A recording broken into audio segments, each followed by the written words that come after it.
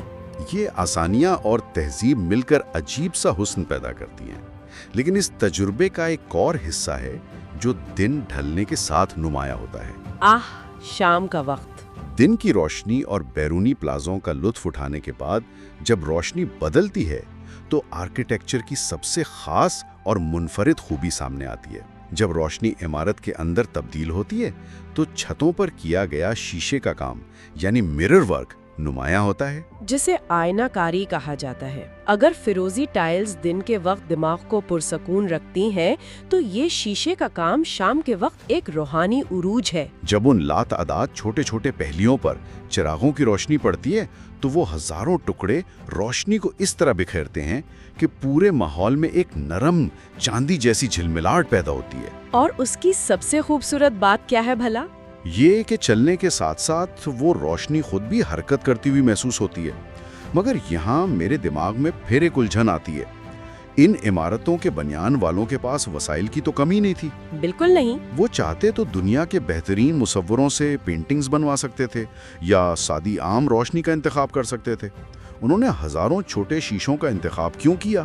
اس جھلملاہٹ کا انسان کے چلنے کے ساتھ گھومنا کیا احساس دلاتا ہے؟ اس سے ایک بہت اہم سوال پیدا ہوتا ہے کہ ہم ایسی جگہوں سے کس طرح جڑتے ہیں۔